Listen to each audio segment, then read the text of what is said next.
வக்பு திருத்த சட்ட மசோதாவை ஒன்றிய அரசு திரும்பம் பெறும் வரை தபால் நிலையம், ரயில் மறியல் உள்ளிட்ட தொடர் போராட்டத்தில் ஈடுபடுவதாக தமிழ்நாடு முஸ்லிம் முன்னேற்றக் கழகம் நிர்வாகிகள் கூட்டத்தில் தீர்மானம். சென்னை தாம்பரத்தில் செங்கல்பட்டு, காஞ்சிபுரம் சேர்ந்த தமிழ்நாடு முஸ்லிம் முன்னேற்றக் கழகம் மற்றும் மனிதநேய மக்கள் கட்சி நிர்வாகிகள் கூட்டம் நடைபெற்றது. தலைமை அறிவிப்பின்படி ஒன்றிய அரசு கடும் எதிர்ப்பை மீறி வக்பு திருத்த சட்ட மசோதாவை நிறைவேற்றியுள்ள நிலையில் அதனை திரும்ப பெறும் வரை தபால் நிலையம், ரயில் மறியல் என தொடர் போராட்டம் நடத்துவோம் என தீர்மானம் நிறைவேற்றினார்கள். அதனைத் தொடர்ந்து மனிதநேய மக்கள் கட்சியின் துணை பொதுச் செயலாளர் எம். யாக்கூப் செய்தியாளர்களிடம் பேசும்பொழுது, தாக்கல் செய்த வக்பு சட்ட திருத்தத்தை மசோதாவை திரும்ப பெற ஒன்றிய அரசு வலியுறுத்தி செங்கல்பட்டு, காஞ்சிபுரம் மாவட்டத்தில் 15ஆம் தேதி தபால் நிலையங்களையும், தாம்பரம் ரயில் நிலையத்தில் ரயில்வே மறியல் போராட்டத்தையும், அதனைத் தொடர்ந்து 20ஆம் தேதி பாஸ்போர்ட் அலுவலகத்தை முற்றுகையிடும் போராட்டத்தையும் நடத்த திட்டமிட்டுள்ளதாக தெரிவித்தனர். மேலும் அதனைத் தொடர்ந்து இரு அவைகளில் குரல் கொடுத்து பலத்த எதிர்ப்பு தெரிவித்த இந்திய கூட்டணி எம்பி.க்களுக்கு நன்றியும், தமிழ்நாடு சட்டமன்றத்தில் எதிர்த்த தீர்மானம் நிறைவேற்றிய முதலமைச்சரே குரல் கொடுத்ததற்கு நன்றி தெரிவித்தார். கடந்த 2ஆம் தேதி, 3ஆம் தேதி மக்களவையிலும் மாநிலங்களிலும் வக்பு திருத்தச் சட்டத்தை ஒன்றிய பாஜக அரசு கொண்டு வந்து நிறைவேற்றியிருக்கின்றார்கள். நாட்டில் பல்வேறு பிரச்சனைகள் இருந்து கொண்டிருக்கின்ற வேளையில் அதை மடைமாற்றுவதற்காக பாஜக அரசு வக்பு திருத்தச் சட்டத்தை நாட்டு மக்களை திசை திருப்பதற்காக அமல்படுத்தியிருக்கின்றார்கள். ஏறத்தாழ 9,900 மணி நேரம், பல மணி நேரம் எதிர்க்கட்சிகள் எல்லாம் போராடினதுக்கு பிறகு அந்த எதிர்க்கட்சியினுடைய வார்த்தைகளுக்கு மதிப்பு கொடுக்காமல் ஒன்றிய பாஜக அரசாங்கம் இந்த தீர்மானத்தை கொண்டு வந்திருக்கிறார்கள். இதை தமிழ்நாடு முஸ்லிம் முன்னேற்றக் கழகம் வன்மையாக கண்டிக்கிறது. இந்தியாவில் இருக்கக்கூடிய அனைத்து மதச்சார்பற்ற கட்சிகளும் வன்மையாக கண்டிக்கின்றார்கள். தொடர்ச்சியாக போராட்டத்தை முன்னெடுத்து நடத்தி வருகின்றார்கள். முஸ்லிம் தனியார் சட்ட வாரியமும் இந்த சட்டம் வாபஸ் வாங்கும் வரைக்கும் நாங்கள் போராட்டத்தை நிறுத்துவதில்லை, தொடர்ந்து நாங்கள் போராடுவோம் என்று அறிவித்திருக்கின்றார்கள். இதன் தொடர்ச்சியாக தமிழ்நாடு முஸ்லிம் முன்னேற்றக் கழகத்தினுடைய தலைவர் பேராசிரியர் ஜவஹர்லால் அவர்கள் தொடர் போராட்டத்தை அறிவித்திருக்கின்றார். வருகின்ற 15ஆம் தேதி முதல் தபால் நிலையம் முற்றுகை, பல்வேறு போராட்டங்கள் நீங்கள் நடத்த வேண்டும் என்று ஒரு அஜெண்டாவை தமிழ்நாடு முஸ்லிம் முன்னேற்றக் கழகம் தலைவர் பேராசிரியர் அவர்கள் அறிவித்திருக்கின்றார்கள்.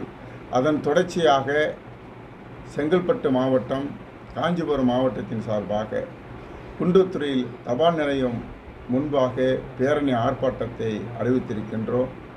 தொடர்ச்சியாக அதே 15ஆம் தேதி பாரதி திடலிலிருந்து காலை 11 மணி அளவில் பேரணியாக சென்று ரயில் நிலையத்தை முன்பாக மிகப்பெரிய ஒரு மறியல் போராட்டத்தை நடத்துவது என்று தீர்மானித்திருக்கின்றோம். இந்த ரயில் மறியல் போராட்டத்தில் இந்தியா கூட்டணி அங்கு வைக்கக்கூடிய அனைத்து அரசியல் கட்சிகளையும் நாங்கள் அழைக்கின்றோம், பொதுமக்களையும் அழைக்கின்றோம். அதேபோல் 18ஆம் தேதி வெள்ளிக்கிழமை மாலை 4 மணி அளவில் பாஸ்போர்ட் அலுவலகத்துக்கு எதிராக ஒரு மிக பிரமாண்டமான ஒரு ஆர்ப்பாட்டத்தை, அனைத்து மக்களையும் ஒன்றிணைத்து மிக பிரமாண்டமான ஒரு போராட்டத்தை நடத்தியிருக்கின்றோம். வேளாண்மை திருத்தச் சட்டத்துக்கு எதிராக எப்படி விவசாயிகள் போராடினார்களோ, அந்த போராட்டத்துக்கு பணிந்து எப்படி ஒன்றிய அரசு வாபஸ் வாங்கியதோ, அதேபோல் எங்களுடைய போராட்டம் இந்தியா முழுவதும், தமிழகம் முழுவதும் நடைபெறும். எங்களுடைய தலைவர் பேராசிரியர் உத்தரவுக்கு இணங்க அடுத்த கட்ட போராட்டத்தை நாங்கள் அறிவிப்போம். அதேபோல் உச்சநீதிமன்றத்தில் பல்வேறு அரசியல் கட்சி தலைவர்கள், திராவிட முன்னேற்றக் கழகம், காங்கிரஸ் பெரியக்கம், விடுதலை சிறுத்தை கட்சி, முஸ்லீம் லீக் போன்ற கட்சிகள் தொடர்ச்சியாக உச்சநீதிமன்றத்தில் மனு தாக்கல் செய்திருக்கிறார்கள்.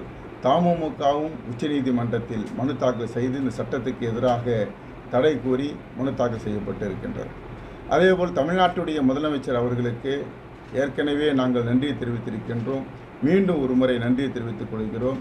வக்பு திருத்தச் சட்டத்துக்கு எதிராக சட்டமன்றத்தில் தீர்மானம் நிறைவேற்றி சிறுபான்மை மக்களுக்கு அரணாக இந்த அரசு இருப்பதை நாங்கள் மகிழ்ச்சியுடன் வரவேற்கிறோம்.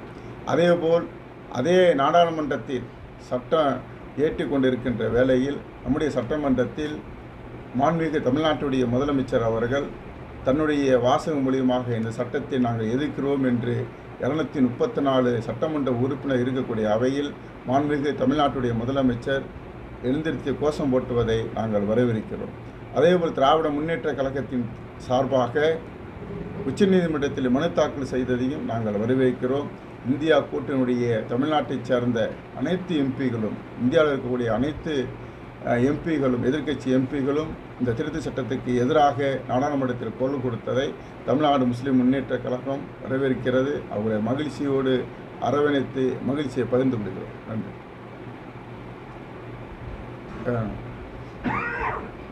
மெயின் விமான நிலையம் விமான நிலையம் தான் ஒரு அதோட அடுத்த விமான நிலையம் தான். ரயில் மறியையும் போஸ்ட் ஆஃபீஸும் ரயில் எட்டு பண்ணணும்.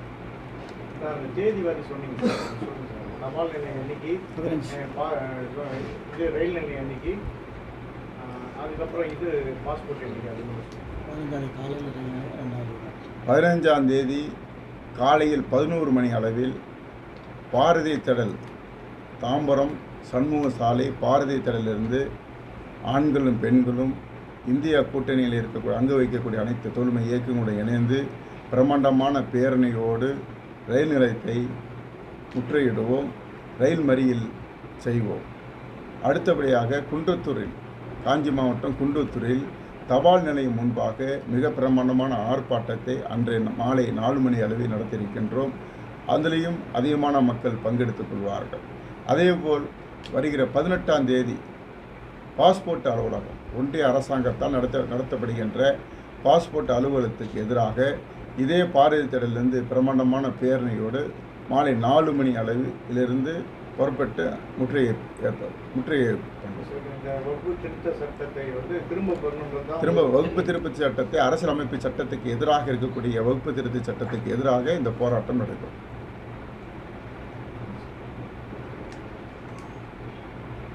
இதில் கட்சி தலைவர் அதை பற்றி தகவல் இனிமையாக சொல்லுவோம். யார் யார் மாநில நிர்வாகிகள் எல்லாம் கலந்துக்கிறாங்களோ அதை பற்றி அறிவிப்பு வெளியிடுவோம். அடுத்து சொல்லுவோம். இன்றைக்கு மாவட்ட மசூரா நடந்தது. இதில் தீர்மானம் மாவட்ட ஆலோசனை கூட்டம் நடைபெற்றது. இந்த ஆலோசனைக்கு பிறகு நம்ம இதை அறிவிக்கிறோம். தொடர்ச்சி யார் பங்கெடுப்பாங்கிறது அப்புறம் களத்தில் சொல்லுவோம்.